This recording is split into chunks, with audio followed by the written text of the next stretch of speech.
Estás escuchando Rapto.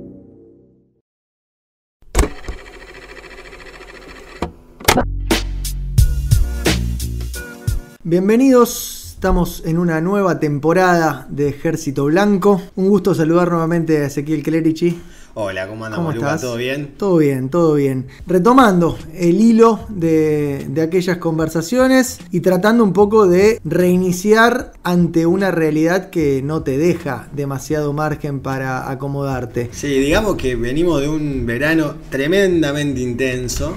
Yo no sé si vos esperabas una intensidad de este tipo. Yo, sinceramente, pensé que no. Ya en enero también es una típica de que todos los meses, y me parece que va a ser una constante en adelante, que parece que no terminan nunca, pero en efecto, Enero particularmente. Febrero tuvo un día, va a tener un día más, y eso lo vuelve todo mucho más denso. Inclusive principalmente, no inclusive para los salarios. Claro, que es el foco de atención por estos días, en donde empieza a desarrollarse algo en torno a la cuestión salarial, laboral, productiva, que es quizás el primer turno de este tema dentro de la agenda de discusión pública durante el gobierno de Milei. Y yo en ese sentido, como disparador, pensaba en este juego entre si estamos ante un experimento social, pensándolo en términos de una suerte de intento de implantación de un modelo desde arriba a la fuerza, sin tener en cuenta las consecuencias que puede tener esto en la sociedad, o estamos más bien ante una experiencia social, es decir, un proceso de representación inusual que estamos viviendo todos en tiempo real y que precisamente por ser propio del desarrollo de nuestra sociedad, esta a la que pertenecemos, también nos deja un poco así asombrados ante lo que va sucediendo. Lo pienso fundamentalmente por esta idea de el estar contándole permanentemente los minutos que le quedan al gobierno. Cuando uno se separa de ese ambiente, de ese círculo en donde se da esa intensidad, no parecería haber, por lo menos en lo inmediato, un afán de revuelta social, ni que haya un gran cuestionamiento a la base de gobernabilidad del gobierno. Sí, sobre todo también tenemos que ser conscientes, por más que esto va a sonar raro, es que pasaron solo 70 días. Si bien muchos tenemos la sensación de que pasó, qué sé yo, la mitad del mandato, aproximadamente, tan solo son 70 días. Y en relación a lo que vos decías del experimento o experiencia, como a mí me cuesta un poco eso todavía pensarlo, por el solo hecho de que para que eso esté completo debería ser un cambio cultural. Yo creo que la batalla cultural es la segunda etapa de este proyecto. Lo que estamos experimentando en estos 2 meses y chirolas es un ajuste económico de magnitudes draconianas, pero que no es algo que no haya experimentado la Argentina. Me parece que lo que cambia en este caso en particular es la excentricidad del personaje que representa a Milei, y que no estoy descubriendo nada nuevo con lo que te voy a decir. Es algo que ya han dicho otros analistas, pero que me parece está bueno para traerlo a la mesa, que es: Milei no tiene nada para perder. No tiene nada para perder desde el punto de vista político, no tiene nada para perder desde el punto de vista familiar, no tiene nada para perder desde el punto de vista económico. Es un cruzado de lo que está haciendo. Me parece que es muy inteligente políticamente, que es algo que va a contramano de lo que yo pensaba previamente. Uh-huh. Yo pensé que estábamos ante un personaje, un loco, un demente, no sé, ponele la adjetivación que vos quieras. Pero me parece que no, que estamos ante un tipo que tiene una sagacidad muy particular. Esto no lo hace mejor ni peor que ningún otro. No creo que esté loco tampoco. Creo que lo que está haciendo es jugar muy fuerte a ganador, muy consciente de su debilidad parlamentaria. Y después aprovechando algo que es central. Milei está haciendo esto en los primeros 100 días de gobierno, durante 2 meses en donde el Congreso no está funcionando en normalidad. ¿Qué quiero decir con esto? Que las extraordinarias, el que impone la agenda es el presidente, no el Congreso. Y me parece que, muy consciente de eso, ha acelerado todo lo que ha podido el ajuste que quiere hacer. Y lo otro, me parece que él tenía planteado, no sé, ¿lo escuchás a veces al podcast de Leandro Sicarelli? Sí. financiero monetario irreverente, para que no lo tenga en el radar, búsquelo, está buenísimo, es un economista peronista, pero de las finanzas, y que tiene una posición bastante equilibrada. Él, cuando analizaba el plan Caputo Milei, que lo hacía a finales de diciembre, él lo que decía básicamente era que el ajuste se dividía 40% ingresos, 60% gastos, para bajar 5 puntos del PBI. La ley Ómnibus, que los gobernadores rechazaron y que se terminó cayendo también por parte de una impericia muy grande de La Libertad Avanza. Ya vimos todo el episodio ese de Sago pensando que volvía a comisión y era votación general aprobada. Bueno, al margen de eso, el paquete fiscal, que a provincias como la nuestra, como Santa Fe y como Córdoba también, pero también como Entre Ríos, le generaba un perjuicio muy grande el hecho de que las retenciones aumentasen, el impuesto a los biocombustibles. Bueno, eso vos sabés, inclusive lo sabés mejor que yo vos, Lucas. Eso le permitió haberse caído esa ley y haberse sacado el paquete fiscal, la posibilidad de hacer un ajuste todavía peor y cargárselo a las provincias y obligar a las provincias a ajustar cuando no querían ajustar. ¿Qué es ese gran quilombo que tiene hoy con Chubut, con Nacho Torres? Que el tipo aprovechó muy bien las circunstancias. Y me parece, no sé si esto es como demasiado genial de pensarlo desde el punto de vista, digamos, de lo maquiavélico, pero sí me da la sensación de que plantó muy bien las trampas en donde quería que la oposición, tanto dialoguista como peronista, kirchnerista, ya no sé cómo llamarlo tampoco, a ese engendro de lo que es hoy el panperonismo, pisase todas y le dejase el camino libre para hacer un ajuste todavía más brutal y cargárselo a los opositores y por decir, che, ¿vieron? ¿No me dieron la ley Ómnibus? Bueno, ahora el ajuste va a ser peor.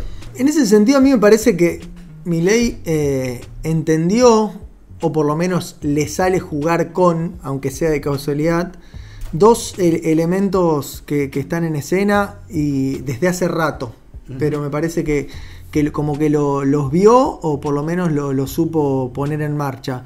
Por un lado es esta idea de hacer política con el pagar costos, es decir, va para el frente, ¿no? Que rompe con la hipocresía que estaba instalada acerca del mundo de la política. Pone en juego capital político. Y que es no me importa, la práctica tradicional de la política quiere lograr su objetivo. Y eso me parece que se percibe hasta de forma simpática, más allá de los efectos concretos que tenga a nivel social, ¿no?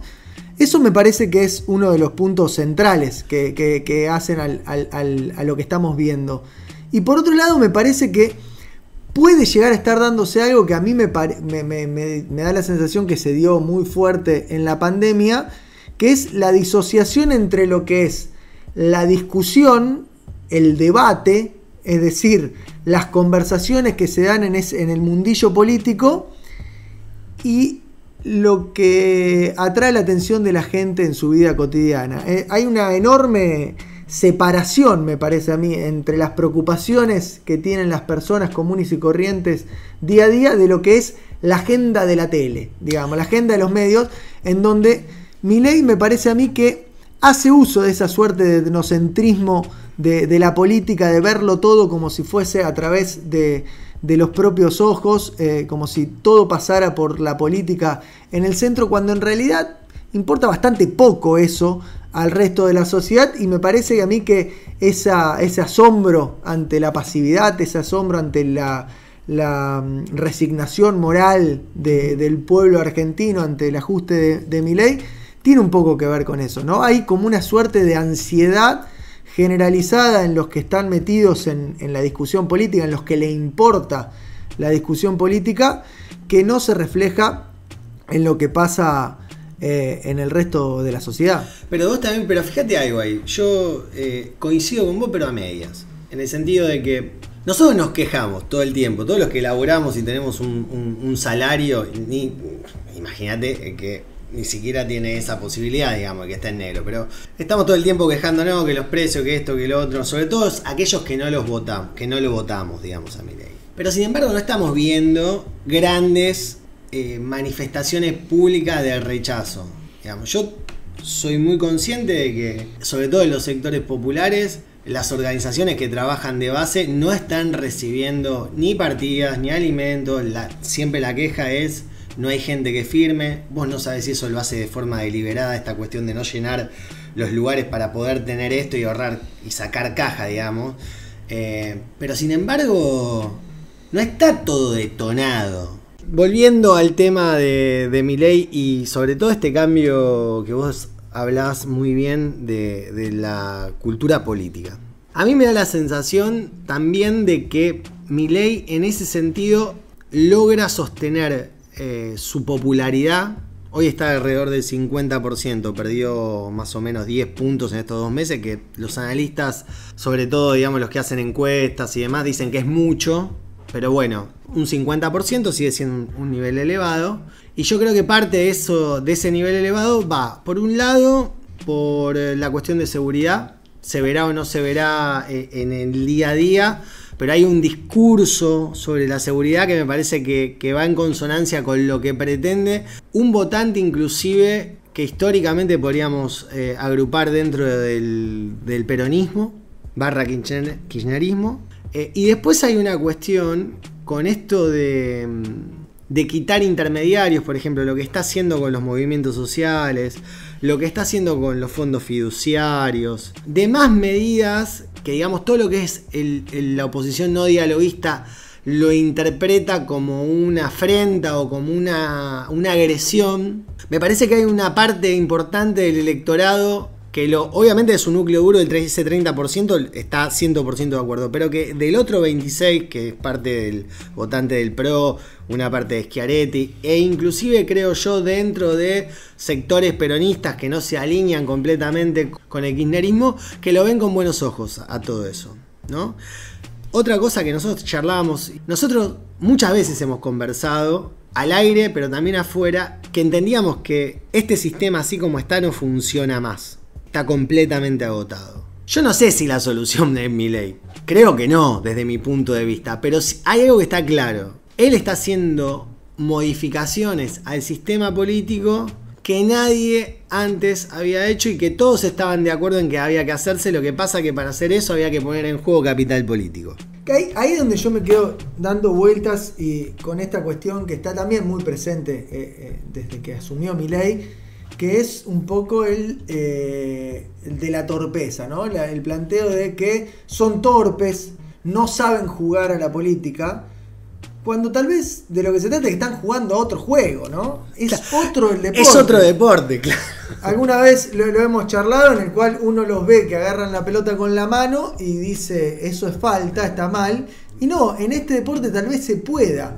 Y efectivamente hay algo de eso que se viene dando, y que lo más complejo de esa cuestión es que, de ser así, quiere decir que todos los manuales de la política, el viejo modelo de hacer política, estaba mal y falló o se agotó, pero que efectivamente hay algo que entró en crisis en eso, y eso cuestiona hasta casi que existencialmente a muchos que han forjado no solo una profesión, sino una identidad a través de esos manuales y lenguajes de la política, que hoy se encuentran que están quedando cortos.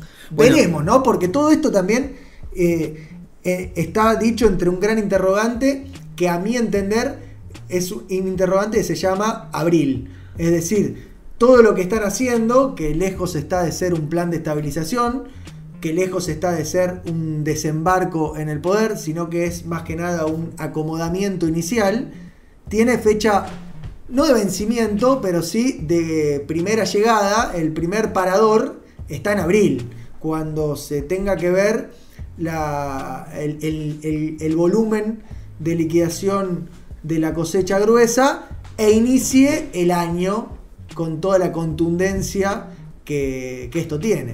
Me quedé colgado en algo que dijiste antes y que hoy que estoy 100% de acuerdo, pero que quería agregar algo más, que es, a tal punto la oposición, tanto dialoguista como no dialoguista, está tan perdida y tan aferrada a ciertas prácticas de hacer política, que no se le ocurre nada más que esperar a que este gobierno caiga. Vos hablás con cualquiera que hoy está en el Congreso, que más o menos Sacando por ahí algunos de los ejecutivos, pero todos están esperando que este gobierno se caiga. Digamos, nadie está pensando en qué alternativa proponerle a la sociedad para volver a enamorar, digamos. Y claramente eso no se va a poder hacer con los mismos dirigentes. Y yo creo que esa fue la lectura que hizo el gran recambio de gobernadores, ¿no? Los tipos de Frigerio, Puyaro, Torres. Torres tiene 35 años, es muy joven. Pero Puyaro está ya llegando a la década de los 50 años. Yarlora lo mismo. Frigerio otro tanto. El de San Luis lo mismo, que no me acuerdo ahora el apellido. Bueno, vos tenés ahí, me parece que... Y como todas esas elecciones se adelantaron, no fueron en la misma fecha que la presidencial, también había ahí, me parece, una generación que estaba diciendo, bueno, este va a ser nuestro momento, tengamos un presidente débil, al cual nosotros podamos... no te digo controlar, pero sí negociar en condiciones favorables a nosotros. Y me parece que ellos también quedaron un poco desencajados con el estilo que tiene Milei. Pero me parece que si tiene que venir algún tipo de propuesta nueva, va a venir por este lado. Sí. Por el lado de esta liga de gobernadores sub 50 o entre o en los primeros años de los 50. No va a venir de la política tradicional de los Cristina, de los Macri, de los Pichetto, pese a que es uno de los tipos más modernos que tiene la Argentina en su forma de pensar. No va a venir por el lado de ni siquiera de los de Loredo, que tiene un pensamiento viejo, me permito pensarlo yo así. Porque todos ellos están esperando que el gobierno fracase. Y el problema es, ¿y si no fracasa? Ahí voy a cometer una virgueada máxima, pero oportuna, que es citar a Platón. Nada más virgo que citar a Platón en una conversación. Ya pero, podemos decir que somos un podcast serio. Ya podemos decir que somos un podcast serio.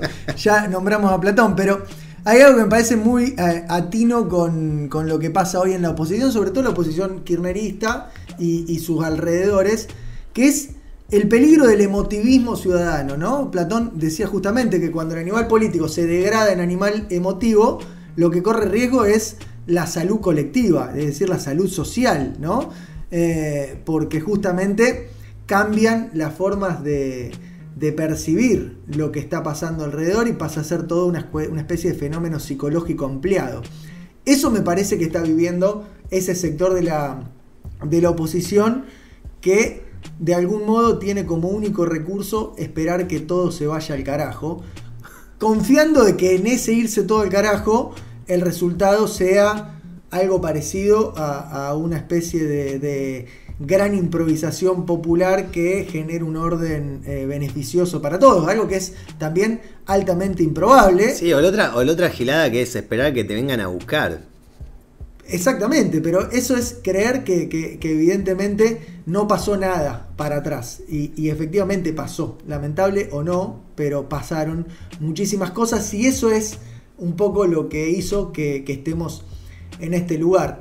Pero del otro lado me parece que también hay cierto emotivismo en esta suerte de kirchnerismo hardcore que hace Milei por momentos, en el de ir para el frente, que es un método revolucionario en algún punto, en el sentido de querer implantar una idea, ir siempre a la máxima, lo que pasó con la ley ómnibus, ¿no? Ese proyecto maximalista que se cae y aún así redobla la apuesta y va por todo, que corre el peligro de abstraerse de la sociedad, ¿no? De quedar separado de la existencia concreta del pueblo. Y ahí me parece que el punto está dado en que el pueblo argentino, justamente, por más que algunos intuyan que está quebrado moralmente, que está resignado, que está entregado, como se suele decir en conversaciones cotidianas, es un pueblo con rebeldía demostrada a lo largo de la historia, pero no revolucionario.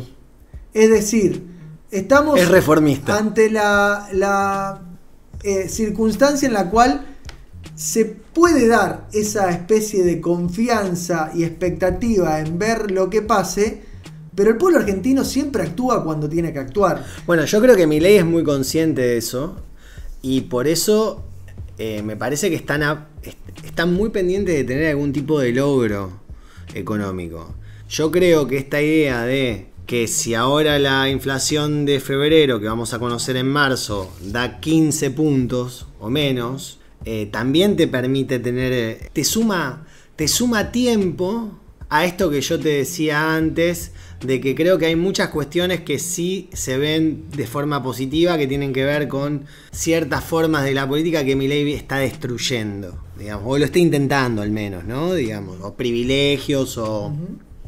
Que falta un montón, digamos, porque no toca, digamos, los regímenes especiales, no toca las jubilaciones, digamos, de privilegio. Digo, que también de ahí podría sacar guita, ¿no? Que estos son los primeros 120 días, claro, de la emergencia. Sí, por ahí uno tiene la equivocación de que lo analiza como si fuese la mitad del mandato, ¿no? Claro, es que por momentos da la sensación, ¿no? Si uno ve lo que se genera alrededor, parecería que llevamos un año y medio de gobierno, pero en realidad son los primeros, es decir, casi que no llegó a los 100 probablemente días. Se podría decir que el gobierno de Milei todavía no arrancó. Absolutamente. En el sentido de que de algún modo tuvieron resultados positivos, en el sentido de que el superávit fiscal se les adelantó, lo consiguieron antes, pueden ir logrando esa suerte de escalonamiento descendente de la inflación, que es un mensaje de confianza para todos los que lo votaron y para los que tienen alguna expectativa. Es decir, es durísimo, la estamos pasando como el culo, nos dicen que la vamos a pasar como el culo, pero más o menos se cumple lo que dicen. En principio hay que esperar a que suceda abril, que se llegue a abril, y después, si sucediera eso, bueno, estaríamos volviendo a foja cero, reiniciaría todo, ¿no? Y ahí, por lo tanto, estaríamos ante una nueva historia. Sí, el Mientras tema eso no pase, tenemos que ver cómo es la continuidad del modelo Milei, que lo estamos ni siquiera conociendo, está acomodándose todo para que empiece a marchar. A mí lo que me preocupa de eso es desde qué piso vos vas a arrancar para empezar a discutir, porque hagamos de cuenta que la cosecha gruesa es tan buena como se venía anunciando que iba a ser, lo cual es difícil porque el calor de la última... Va a ser un poco menos buena, pero va a ser 10 mil millones más de buena que la anterior. Bueno, que no es un número menor, ¿no? Digamos. Pero ¿desde qué piso vamos a empezar a discutir los trabajadores el atraso salarial que tenemos en un contexto de recesión autoinducida y donde todavía no llegaron los despidos masivos? Nosotros estamos hablando acá y en la capital hay un rumor de que se está por despedir a 40 personas. Algunos dicen 80. Yo hoy estuve hablando con gente de gremio de prensa y el número que me daban era 40. Digamos. Y eso es solamente una rama trabajo que uno está viendo acá. ¿Qué va a pasar con comercio? El mes pasado, bueno, excelente, tal cual, Asindar. Pero el mes pasado, no, perdón, la recaudación del mes pasado es una de las más bajas, no me acuerdo en qué cantidad de años en la ciudad de Rosario. Cuando baja esa recaudación, te baja la recaudación de impuestos. ¿Cómo le vas a pagar a los municipales? Porque digo, hasta acá 2 meses con este plan económico, esta motosierra y licuadora, ok, la gente que más o menos podía aguantar de alguna manera esto que hablábamos antes, de que te quemas un ahorrito en dólares, te quemas un ahorro que tenía guardado, bueno, más o menos vas aguantando. Pero ¿qué va a pasar cuando te empieces a quedar sin laburo? Esa es la ecuación de la paciencia. Si la gente está dispuesta a ser un poco más pobre, pero tener un poco más pobre, sí, efectivamente, un poco más pobre, pero tener un horizonte de previsibilidad en cuanto a lo que puede comprar, que sería un poco lo que el programa transitorio que se está aplicando proyecta, es decir, vas a ser un poco más pobre, pero esto conduce a que vos por lo menos sepas qué te vas a poder comprar. Que ese es el discurso de acomodar la macro. El negocio que ofrecen al trabajador, al que vive de su salario. O si efectivamente esa ecuación no calza y cuando se llegue a lo profundo, cuando se toque el piso de marzo-abril, como planteó Milei, esa paciencia se agote y se genere una reacción que no conocemos, porque también es cierto que las reacciones sociales no pueden ser previstas. No se arranca y arrancó, digamos. No se sabe cómo se estalla. Un día explotó. Una forma normal de estallido. Sí. El estallido. Veremos cómo se da. o no se da y efectivamente esa ecuación tenga algún tipo de vigencia. A mí me parece que, tomando como referencia el punto de los gobernadores y lo que se dio en torno a fundamentalmente a Torres de Chubut, pero que se plegaron todos los otros gobernadores, ahí hay una muestra de qué va ese otro juego, ¿no?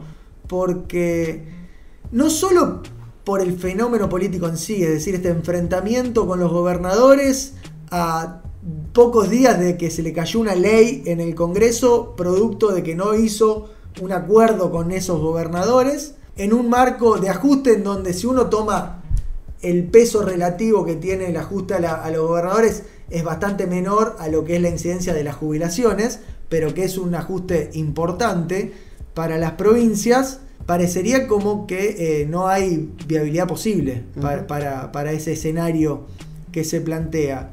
Sin embargo, el efecto inmediato en lo político parecería encauzársele, no sé si para donde ellos querían, pero por lo menos hacia un lugar intermedio, que no es tampoco el de la rebelión de los gobernadores quebrando la voluntad del gobierno nacional. Y en esto me parece que hay no sé si un subsuelo, pero por lo menos una segunda línea de la política que está presente, que los propios actores políticos conviven con ella, la conocen y juegan con eso, pero que no siempre llega, volviendo a lo anterior, a esa discusión de la tele, ¿no? Que es entredicho del sistema político, de los partidos, de las representaciones, de los actores, de los nombres y apellidos. Quiero decir, la larga sombra de Macri dentro del conflicto, porque de algún modo el enfrentamiento con Torres fue un enfrentamiento con las provincias, pero tal vez ante todo fue una suerte de interna del PRO, en la cual se estaban discutiendo cuestiones mucho más terrenales del día a día de la política que esa lucha entre unitarios y federales que fue la que copó la agenda pública mediática, ¿no? ¿Y cuál decís que es esa interna? Porque eso me interesa, ¿no? Es la primera vez que lo escucho. A mí me parece que hay claramente una interna expresada en una suerte de tironeo entre Patricia Bullrich y Mauricio Macri. Torres es el primer y único gobernador que tiene el PRO, porque difícilmente uno podría decir que Frigerio es un gobernador hecho y derecho del PRO. Me parece que es un caso más mestizo. Torres era presidente de la Fundación Pensar, era un cuadro del PRO puro, joven. Estuvo en la bicameral de inteligencia. Es un tipo que tiene una trayectoria política significativa a pesar de su corta edad, y expresa todo eso otro que el PRO quiso en algún momento instalar como capital político en la Argentina. Y Mauricio Macri está en ese juego de tratar de instalar un protagonismo dentro de ese nuevo orden político que se está gestando. Y ahí hay un claro enfrentamiento con Patricia Bullrich, que es la que intenta, no sé si hacer el take-up que planteó Macri con el gobierno, pero por lo menos formar parte alineada del gobierno de Milei, ¿no? A pocas horas de este plantón que hizo Torres al gobierno nacional, Patricia Bullrich saca un comunicado del PRO con una firma de dirigentes, entre las cuales está Federico Angelini, que se suponía siempre que era un hombre de Macri, pero que acompaña a Patricia Bullrich, en el cual marca la cancha con una línea muy sutil que habla también de la delicadeza y del conocimiento de las formas de la batalla política de Patricia Bullrich, en el cual dice, con palabra más, palabra menos, que el gobierno de Macri fue tibio y no hizo lo que tenía que hacer, y que ahora hay que ir a fondo para poder lograr los objetivos que no se cumplieron. Ese me parece que es un mensaje al centro de la disputa política que hay hoy en el PRO, que es qué hacer con este fenómeno llamado Javier Milei, que todavía le puede salir bien. Sí, vos sabés que a mí me costaba verlo desde el punto de vista como una interna del PRO, pero no porque no reconozca todo esto que vos acabás de contar y que está bastante claro. Me parece que Macri en sí mismo, por más que Patricia Bullrich le quiera hacer una interna, el partido es de Macri. y veo muy complejo de que lo puedan sacar de ese lugar. De hecho, ya está prácticamente asegurado que va a ser el presidente del PRO, que es con lo que él pretende también un poco ir a jugar lugares. Yo lo veo más, y esto es interpretación, porque de esto no tengo nada de data ni información al respecto, pero me pareció más que fue el intento de Macri por primero mandar a la guerra a Nacho Torres con el gobierno nacional, o sea, con la veña de él. No es porque Nacho Torres no piense por sí mismo, yo creo que él iba a ir a ese enfrentamiento, pero fue a buscar el apoyo de su jefe político que es Macri. Lo tuvo. Macri quiso interceder con Milei, no tuvo interlocutores válidos y ya después estás en esta un poco solo, Nacho. Y me parece que la que sale a jugar ahí, justamente oliendo ese Macri callado, posterior a que Nacho Torres sale, es Burrich, pero no sé hasta qué punto, por más que tenga la firma de los miembros, de una parte de los miembros del PRO que la apoyan, que la verdad que no son nombres de peso. De hecho, Gabriel De Luca no firmó y se fue, y ahora se va a trabajar de nuevo con Frigerio, un hombre que estuvo en el Ministerio de Interior durante la gestión de Macri. Lo de Angelini me parece sí interesante lo que vos decís, porque la consecuencia de eso fue que la habilitó a Scalia a jugar por la presidencia del PRO en Santa Fe. Que ese no me parece un dato menor. Porque, digamos, si había alguien que representaba a Macri en Santa Fe, era Angelini. Minutos después de Macri haberse reunido con Puyaro, ¿no? En ese otro entretejido que viene intentando construir. Casi como si quisiera tener un pie en el viejo armado de Juntos por el Cambio, con actores de la vieja política, y otro pie cercano a esta experiencia que va tomando forma, que es un poco indescifrable para todos, que es la que encabeza Milei. Y ahí viene un punto que me parece que está bueno para que lo pensemos, que es en qué lugar está Puyaro. Puyaro desde que asumió la gobernación está enfrascado, no sé por qué, en una batalla con los docentes, que es un poco inentendible por la función que tienen dentro, digamos, de la sociedad y del laburo que hacen con los pibes, el laburo de... Es protocolar. Uno sí, cuando asume la gobernación de Santa Fe se tiene que pelear con un docente para poder ser constituido gobernador. Claramente da esa sensación porque no se entiende, porque por la cuestión inclusive de lo que se les está ofreciendo de aumento. Bueno, es toda una cuestión ahí, para mí me resulta bastante compleja de... Hay un espectro ideológico, me parece a mí, dando vuelta en torno sí, al movimiento docente en Santa Fe, que y es una significativa la lectura que hace la política de eso, ¿no? Y creo que hay una incomprensión muy grande de la contención que dan los docentes, además de formar, que es lo que hoy por hoy es lo de menos, sino que lo que más hacen es contener a los pibes, sobre todo en los sectores populares. Pero eso por un lado. El otro lado, enfrentar, digamos, la decisión que toma respecto a las bandas narcocriminales, también le está costando, digamos, cuestiones de su seguridad propia, tengo entendido por círculo cercano, de que se hace difícil dormir, ha bajado mucho de peso, digamos, tiene la familia fuera de Rosario. Y en el medio de todo eso y de hacer política, que aparte tiene una impronta muy diferente a lo que fue Perotti, inclusive hasta diferente a la que fue Lifshitz en un punto, esta cosa de poner Santa Fe en el centro de discusiones nacionales, que es algo que nosotros habíamos olvidado y que estábamos mucho más acostumbrados a ver de parte de Córdoba. Él tiene que estar todo el tiempo haciendo equilibrio en una coalición de 14 partidos en donde tiene el ala más extrema y más paloma de PRO, de las cuales una de esas patas es Angelini, que está adentro del gobierno de Milei, dentro del Ministerio de Seguridad con Patricia Burrich, y que el otro día acaba de decir que parte del problema del narcotráfico en Santa Fe la culpa la tienen los socialistas, que forman parte de esa coalición, y Mónica Fein acaba de decir, creo que hoy o ayer, que Milei pone en peligro la democracia. O sea, y el tipo está en el medio, o sea, sosteniendo todo eso. Sí, y como agregado, tiene en el medio su propio electorado. Es decir, el electorado de los gobernadores es el mismo que el electorado de Milei, y por lo tanto tienen que dirimirse entre esa especie de a quién quieren más, ¿no? A quién votaron con más ganas. Mirá que tan así es que Rosario le han sacado una parte del contingente de fuerzas federales y nadie salió a quejarse.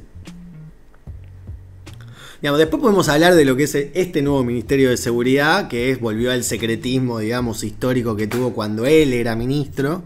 O sea, no sale nada de ahí, no te enterás más de nada. Sumado a lo que acabamos de ver en los últimos días, que 5 policías intentan plantarle a una persona 3 armas de fuego, que son las que se usaron para las balaceras en donde amenazaron al gobernador. O sea, que además de que te sacan fuerzas federales, se ve algo que ya sabemos todos, pero que se ve de forma bastante descarada, es cómo la policía o un sector de la policía trabaja no con las bandas narcocriminales, sino que es empleada de esas bandas narcocriminales, y eso está dentro del Estado. Ahí, antes de retirarnos de la cuestión política de Puyaro, me parece que es algo interesante el papel que cumple dentro del radicalismo, ¿no? Porque hay, me parece a mí también, dentro de este viraje y reorganización del sistema político, un capítulo radical que está sumamente entretenido, ¿no? Y que tiene esa característica de desplazamiento. De algún modo, en los últimos años, el eje nacional del radicalismo viró en torno a Mendoza-Jujuy, ¿no? Con su peso provincial muy fuerte. Y 2 figuras fuertes, ¿no? 2 figuras muy fuertes. Cornejo y Morales. Hoy vemos a un poder territorial en Mendoza que está mutando hacia adentro, y eso debilita el ascendente nacional de Cornejo y de los dirigentes tradicionales, y vemos una operación de destrucción reputacional como pocas veces se vieron con Morales en Jujuy. Y el radicalismo parece lentamente virar hacia otro eje, con 2 figuras jóvenes que tienen muchísima incidencia dentro de la agenda nacional, pero que son perdedores. Ese eje es Córdoba con De Loredo y Ciudad de Buenos Aires con Martín Lustó, ¿no? Lo que parecería apuntar a ser el nuevo radicalismo de los próximos años. Y ahí me parece que Puyaro entra con una, no sé si ventaja, pero sí por lo menos con un valor agregado, que es el único ganador. Es joven, tiene camino por recorrer para adelante, tiene una oportunidad de destacarse y es ganador. La desventaja claramente es la provincia de Santa Fe, con la dificultad que tiene en ser gobernada, y con la dificultad que tiene también en meter un jugador en la primera división, ¿no? Porque el tema acá es que yo comparto plenamente tu análisis, pero el problema es que a Puyaro se lo va a comer la provincia si Puyaro sigue con esta lógica. Por todo lo que comenté antes, digamos, no hay margen para seguir desgastándose, ya te diría físicamente, mentalmente, porque digamos, va a llegar al final de mandato totalmente quemado, y me parece que ahí el radicalismo se va a perder una figura importante. Yo creo que debería cuidárselo un poco más desde el radicalismo. Y lo que vos decías antes de Mendoza, Cornejo queda muy herido de la elección que tiene. Omar de Marchi, que hoy es un hombre de la Libertad Avanza y antes era un hombre del PRO, y es un tipo que camina a los pasillos del Congreso llevando y trayendo, digamos, negociaciones entre los dos espacios, representó un peligro muy grande para Cornejo durante la campaña. Después ganó tranquilo, se esperaba que fuese más cercana la cosa, pero le generó un desgaste muy grande, se le fue mucha gente a Cornejo con De Marchi. Vos sabés que ahí con lo de Marchi me parece que tiene una vinculación con Puyaro y Santa Fe, pensando en la posibilidad de que le surja un efecto de Marchi a Puyaro hacia adentro de la provincia, y en ese sentido sería un poco el efecto Pablo Hapkin, es decir, un adversario interno que logre construir una alternativa con todos esos otros sectores más de centro izquierda, más moderados, con el socialismo, es decir, todos aquellos que por ahí reniegan un poco de las formas duras que trata de implementar Puyaro. Y me parece que en este punto se da la gran paradoja con la situación de Puyaro, porque Si la suerte de él corre por la vía de la seguridad, casi que depende del salvavidas que le pueda tirar Javier Milei desde la Nación para intervenir en seguridad. Por lo tanto, ahí también tiene una contradicción entre la cuestión provincial, la defensa de su rol como gobernador, el alineamiento con Torres y todo eso que se gestó alrededor, y la dependencia de que Javier Milei decida intervenir en la provincia y dar una mano para solucionar el principal problema, que es la seguridad en Rosario. Sí, a mí lo de ese planteo, la duda que me genera, que no estoy diciendo que no se pueda dar así tal cual como vos lo planteás, que daría la sensación que es bastante lógico y natural, es, primero, Hapkin está teniendo una gestión muy mala. En todo sentido, digamos. No está teniendo buenos resultados. La ciudad está cada vez más fea, rota, sucia, pobre, con problemas estructurales y de infraestructuras enormes. Ni me quiero meter, palabra, sí, ¿no? Exactamente. Ni me quiero meter en cuestiones de infraestructura pura y dura como es la gestión de la basura, con quien estuve hablando con gente. Es un desastre la ciudad. Vos me decís, la seguridad obviamente no es una responsabilidad del intendente, más allá que por seguridad se pueden hacer un montón de otras cosas, además de tener policía, que no se hacen. Entonces, ver un Hapkin logrando una masa crítica política que le permita no plantearse como candidato, porque eso lo puede hacer. El tema es como un candidato competitivo, con una ciudad que está muy enojada con su intendente por la cuestión del transporte, por la cuestión, digamos, los árboles en esta ciudad se caen sin que haya viento. Vos te das cuenta de lo que es eso, ¿no? Digo, no tiene ni que llover para que se caigan los árboles. Después tenés un problema que está mucho más relacionado con la pobreza, que es el robo de cables, que bueno, eso es más difícil de ver de cómo prevenís, pero bueno, también tenés desarmaderos, gente que compra metales que sabés dónde están y no sé, digo, ¿qué quiero decir? Hay un montón de cuestiones que no tienen que ver directamente con la seguridad, que lo podría estar haciendo el municipio, que no lo hace, que podría estar buscándole una alternativa al costo del transporte y no lo hace.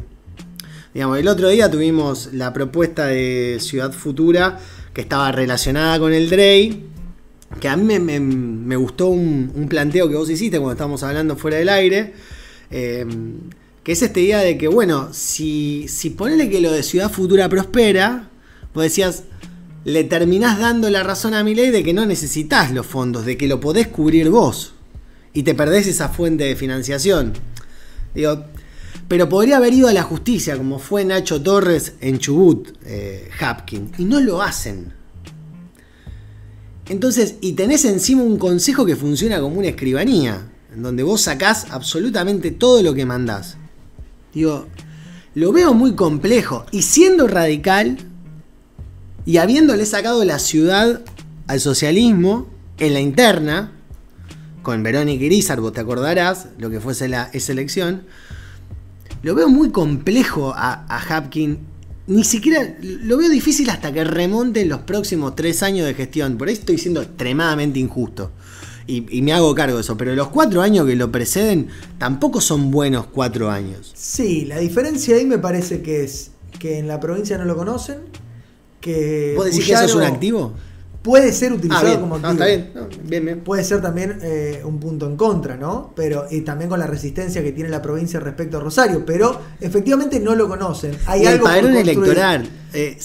Rosario es grande en eso. Puyaro no tiene reelección, a menos que haga una reforma y se adjudique la reelección para sí mismo, lo cual también es poco probable. Y también es cierto que, de algún modo, dicho bruscamente, con todas las relatividades del caso, permitiendo que Hapkin vaya a la provincia, se logra que Hapkin se vaya de la ciudad. Por lo tanto, es una ventaja a la hora de la negociación política para los sectores que dirimen su interna. Da un poco de gracia pensarlo así, ¿no? Porque es como que estamos viendo de qué manera se saca a alguien de encima a Hapkin. Que efectivamente eso es lo que digo, que va a cotizar en la negociación interna. Va a ser un activo en la negociación la posibilidad de que Hapkin deje liberada la ciudad. Es decir, el principal activo de Hapkin son las vacancias.